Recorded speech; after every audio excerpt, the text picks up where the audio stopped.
to explain Buddhism or Zen to somebody who doesn't really know much about it is it's about waking up.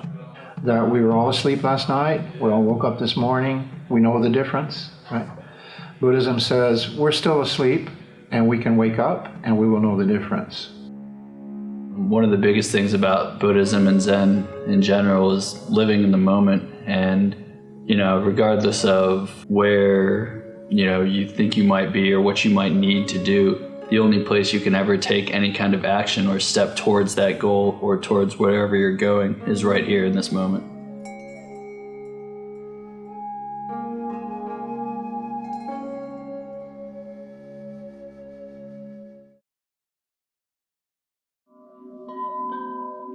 Master Dogen lived 13th century Japan. He was a genius of Zen. His mother died when he was 7 or 8, and his father had died when he was much younger, 2 years old or something. And it said he attended his mother's funeral and saw the incense smoke rising, and he understood impermanence. Dogen is the seminal figure in his 20s who was a genius, a prodigy of Zen, dissatisfied with the understanding of all of his teachers in Japan.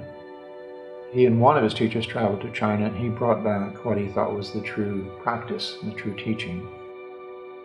Or he brought what we call Soto Zen, which made him pretty unpopular because Rinzai Zen had been there maybe 400 years, and it was a prevalent form of practice. The best way to understand the difference, I think, Rinzai Zen is sometimes called General's Zen. Like in Japan, the shoguns, the rulers of the country were military.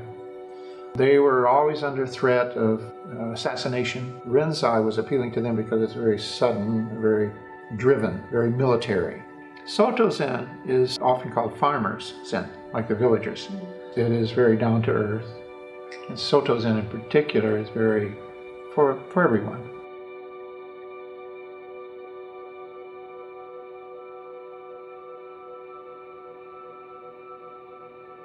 The main teachings of Dogen, at least the ones that I know, is that the emphasis is on sitting, zazen. That's the key.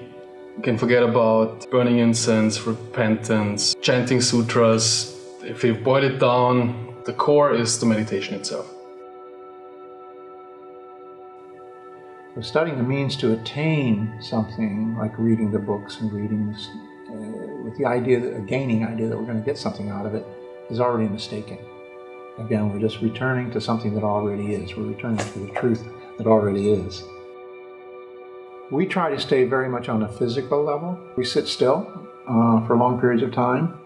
We sit upright so we don't get sleepy. We come into balance with gravity, and we sit still enough for long enough. Our consciousness begins to change. We notice changes in our own perception. My teacher, Matsuoka Roshi, said if you grasp the incense smoke, it evades your grasp. But if you stop, it will embrace your palm. So this is our method in Zen, is to sit and let it come to us. I think someone that's looking for a way to make their life better, they should look towards Zen as not an antidote, not a prescription, but basically a foundation. You've got to change your life. And it's a constant battle, and Zen Buddhism is a constant reminder.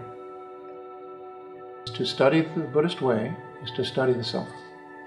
To study the self is to forget the self. To forget the self is to be enlightened by all things. To be enlightened by all things is to remove the barrier between self and other and go on in traceless enlightenment forever.